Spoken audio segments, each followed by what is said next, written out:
Hey y'all, it's Chit Chat Covette, and I'm pulling up on y'all again. I know it's late, but it had to be done. I'm pulling up on y'all with another story time. So, if you can remember in my story time about the psychic, I told y'all it was some things that she told me, but I couldn't get into everything with touch bases, and I would let y'all know those things as I continue to roll out these stories. So, another one of those things the celebrity psychic told me was to change my environment. I think I might have spoke on this. I think I did. The first thing on her list was for me to change my environment. FYI, because it's long overdue. I've been wanting to tell this story. It's just now coming out. This might actually have a part two to it because I really want to get this out.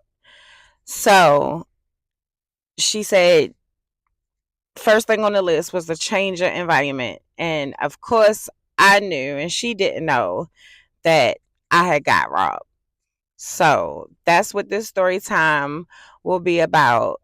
When I got robbed, how I got robbed, and the characters in this story time will be the two ninjas who robbed me. I don't I don't think they even deserve a name, but there are other characters too, which is Prince, Lucky, and the police. So with that being said, we just about to get I ain't even fitting to hold you. We just gonna get right into the story time. So when I got robbed, it was so many moving parts going on. And of course, sometimes as people, we can say what we going to do when it happened until it actually happened. And you don't know what you're going to do. You react accordingly. It doesn't matter what you say you're going to do, how you going to react. You don't know until it happened and you actually in that position.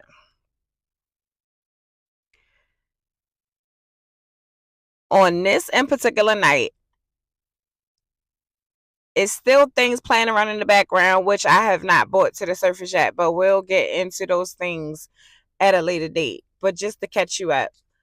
So at this time, Prince was staying with Lucky house. Mind you, this neighborhood I grew up in. So I'm pretty familiar with everything moving, and everything moving is pretty familiar with me too. But yet and still, the times has changed. The area in itself got way worse than it was when I was growing up in a neighborhood. It's like the way I grew up in a neighborhood times 50. I ain't gonna say 100. It could be worse than what it is, but it's not. So I'm gonna say times 50, right? So it's just a lot of things that go on in that neighborhood. So when the celebrity psychic told me that I needed to change my environment, she was goddamn right. So, like I said, she didn't know I had got robbed. So at this time, Prince is staying with Lucky. So it's another late night for me. And I'm moving. I'm out. I'm working. I'm hustling. I'm out trying to get some money up. I'm taking advantage of the free time that I have while I don't have Prince with me to get things done, to get things in order, things that needed to be done that I needed to get taken care of. So I always been a hustler. Always find a way to go get it. And that's exactly what I was doing. But on this in particular night, Prince stayed with Lucky, and I needed Prince to come to the house to put my bed together. Did he put my bed together that night? Yeah, to put my bed together. So he came to the house to put my bed together. So mind you, I picked him up about 11 something that night. And he came to the house, he put the bed together. Everything was fine. We left the house probably like 1 something in the morning, almost 2. When we left out, it's good.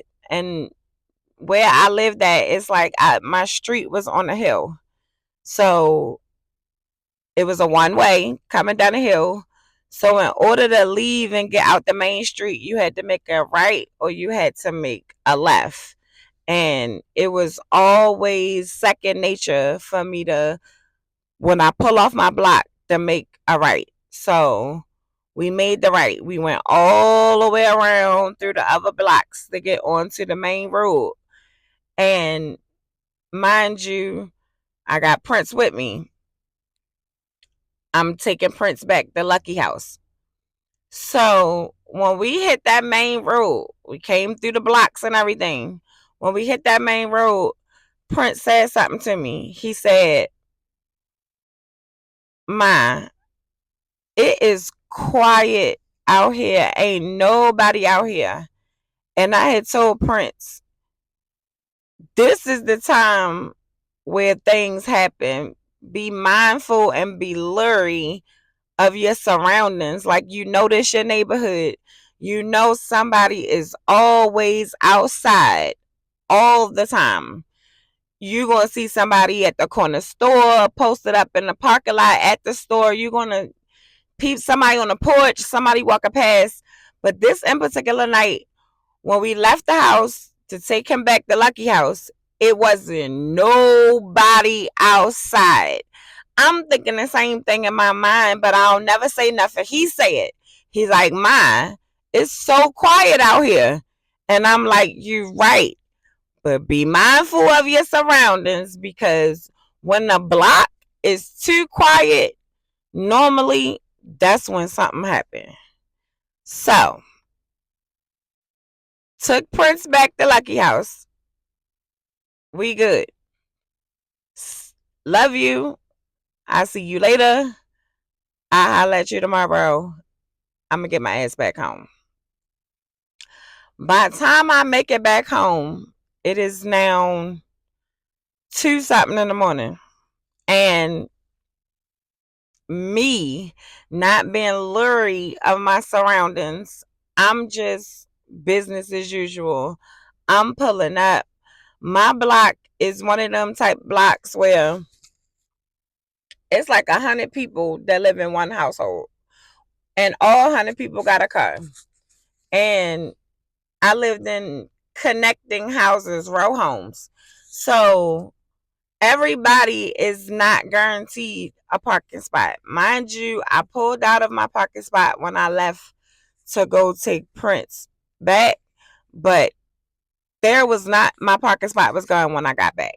Okay.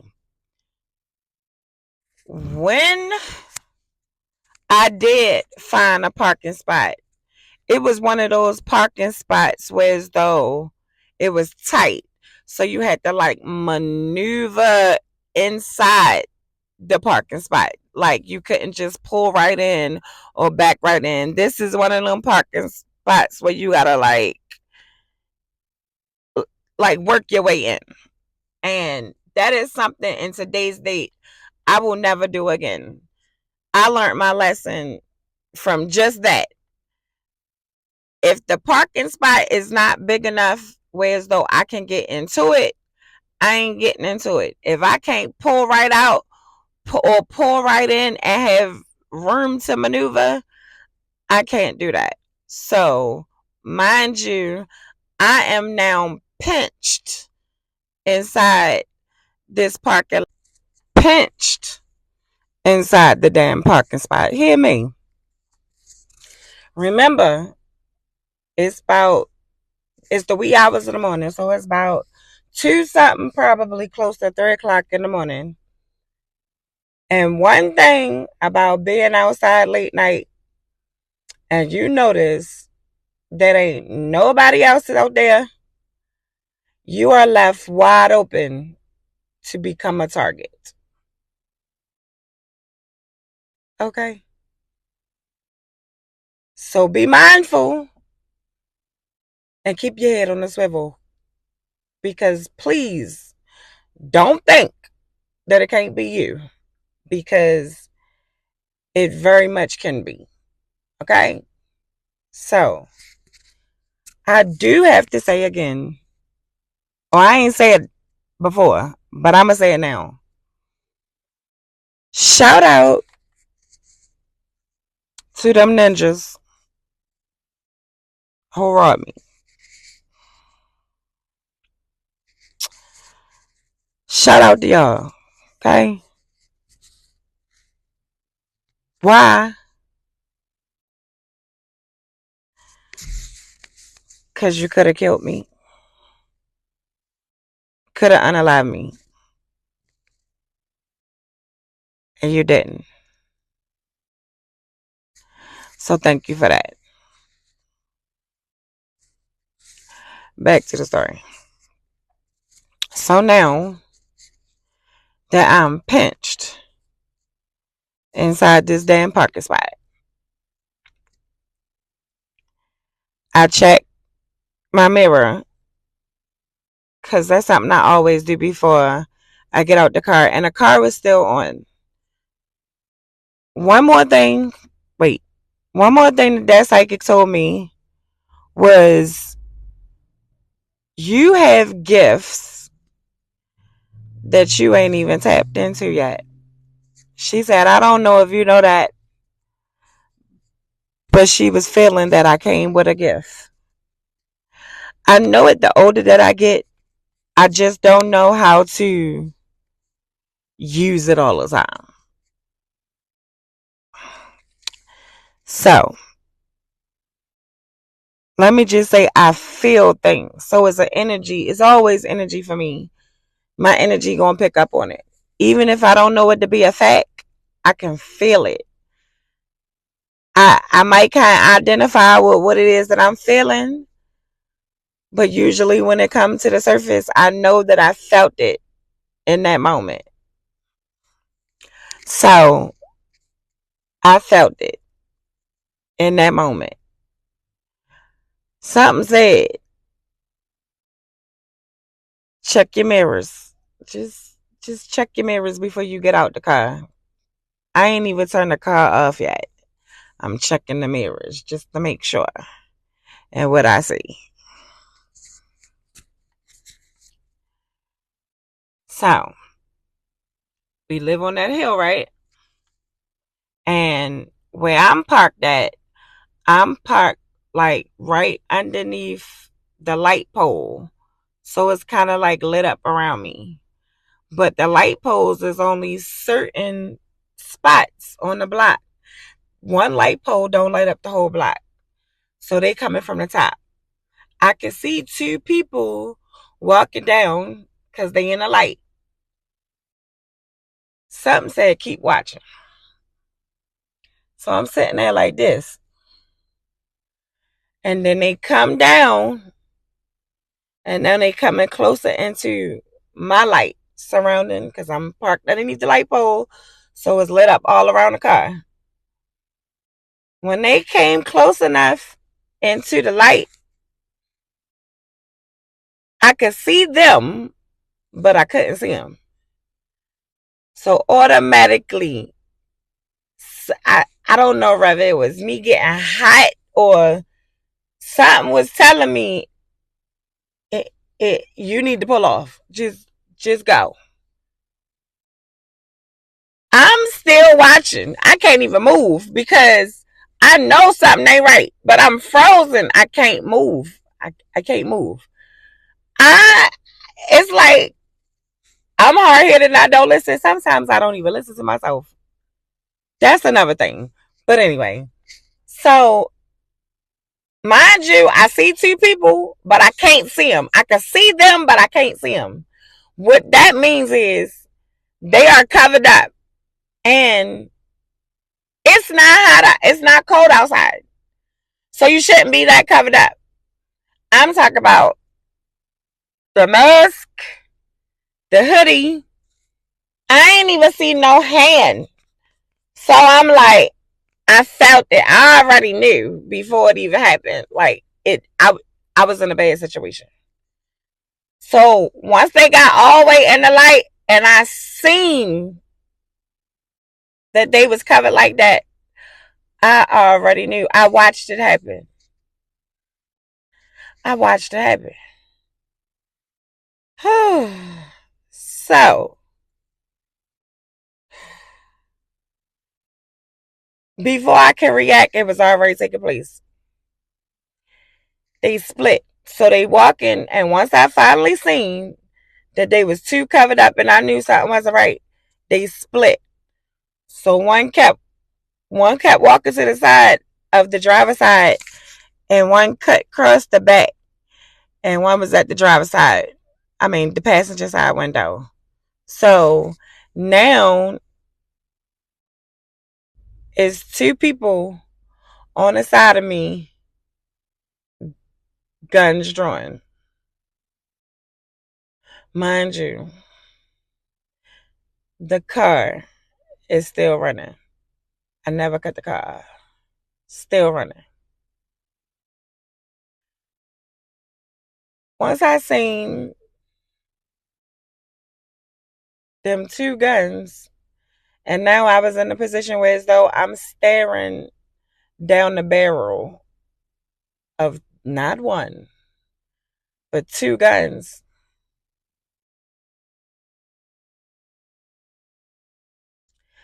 My first instance was to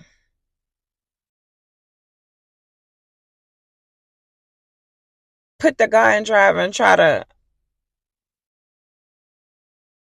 but I was pinched, so I couldn't go nowhere.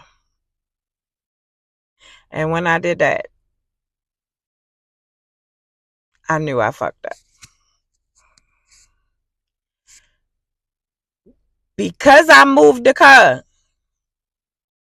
they knew I tried to like, and if I could, I would have.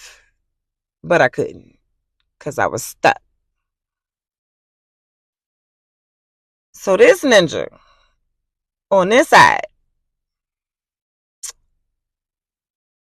was saying,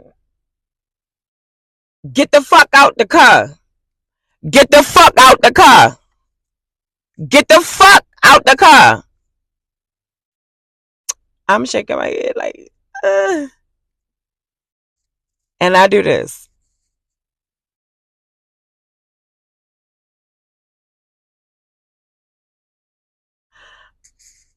Like my hands was fitting to stop a fucking bullet. And that's what I do. This voice over here, I'm too sure that was a ninja. Cross between wannabe. But that voice over there was like, let the fucking window down. Let the fucking window down. I'm still like this. I can't believe it. I am getting robbed. Not robbed. They want to carjack me. And I'm like, no. Like, no. This ain't even my car. This ain't even the right time. Like, this cannot be happening. I'm still like, no. Let the fucking window down. Get the fuck out the car. And in my mind, I'm thinking like, no, no. At the same time, I'm thinking like, they ain't gonna shoot me. It's gonna make too much noise. So they wanna carjack me. So many things is going through my mind, and I'm trying to think quick. But the things that's going through my mind is your son graduation is at 4 o'clock tomorrow, and you just dropped him off. Is my son gonna be the last person I done seen, and is this the last time he gonna see his mother? Huh. Hmm. Also, the trunk. The trunk of the car is loaded with some high priced ass merchandise. One, the shit for my son's graduation. Two, all this shit that I done got for that ninja that was coming home from jail. So I couldn't give him the car. And like I said, car wasn't even mine. The craziest part about it is I was in a rental. Fast forward, I'm still in the motherfucking rental. Hmm. Telling this story at 2 something in the morning, almost 3 o'clock, at the very same time in the year that I got robbed. It's around that same time in the car, late night, and now I'm telling the story about how I got robbed. So, back to how I got robbed. Mind you, I told you when they first came to the car with the guns drawn, I tried to pull out. I couldn't because I was too close to the car in front of me. So I couldn't just swing out the parking spot. So my hands still up. So what did I decide to do? I decided to turn the overhead light on. Why I do it, I don't know. I wanted them to see my hands moving. Why? Because I didn't want them to think I was on nothing. I wanted them to know what it was I was doing. So I turned the overhead light on in the car and I pointed down. Why did I point down? Because I had a Steve Madden book bag with a wallet in it underneath my seat. So when I turned the light on, I pointed down so they know my hands is moving down. Like, I'm moving. And then I pull up the Steve Madden book bag and I showed it. Now, I was so scared to look this way. So I looked this way. But why I was scared to look this way? Because when they first came to the car, they wasn't saying nothing. The guns was just drawn. Like, you already know what it is. And I'm sitting there talking about, no, no, no.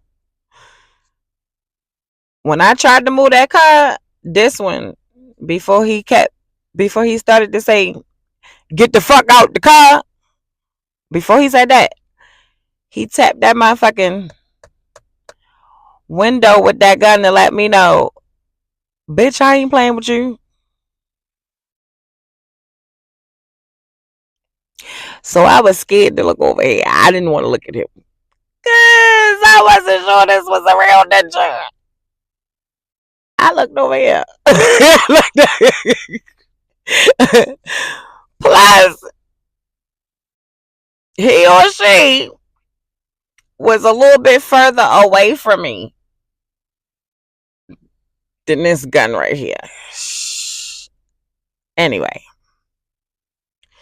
so my life depended on this one move right here. Okay. I made sure that I gently, I'm talking about gently, gently, gent, gent, gently hit the window. Because when you in the car, you can hit the window the wrong way and then you just hit it like one little time and the whole window just start coming down. That is not what I wanted to do. I needed to focus on these buttons to make sure I was hitting the right window and making sure that the window just cracked just a little bit and not. So my life depended on that one little step. So I tapped. It's like that much. I was like, oh, I was like, oh shit, right? So I tapped it again, right? So now the window is open about that much. Now, mind you, is nothing in this book bag except for a wallet. So the book bag is hollow at the top. But when you get down to the wallet, you know it's the wallet. So that's the only thing in the book bag. So I was able to stick the top.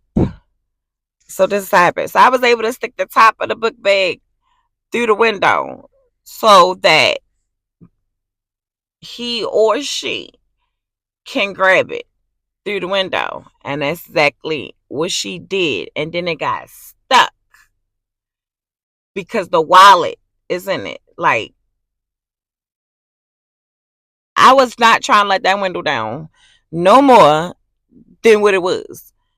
So why he or she is saying, let the window down. Let the fucking window down. I'm like, no. Pull it. Pull it. Like, you gonna have to yank that motherfucker. Look, if you want this window down, you got to break it. You got to yank that bit. If you want it, you better yank that motherfucker out, because I ain't letting this. I'm vulnerable if I do that. You can snatch me, grab me, snatch all my shit out. I ain't put myself in that position. I done already put myself in a motherfucking position the moment I decided to pinch in a motherfucking parking spot. Okay? So, while she tussling, trying to get that bag out the window, I back up. Down.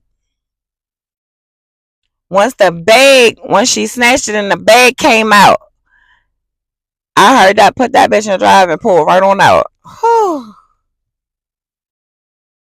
And they let me pull right on out. And it was over after that.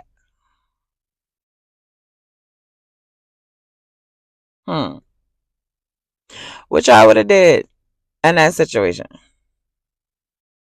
Because I don't even know what I would have did in that situation. And there's some things I did in that situation that could have got me unalived on the spot. But it didn't. Oh, that's heavy. Because I got a little bit PTSD from that. It's a part two. It's a part two. Right after this.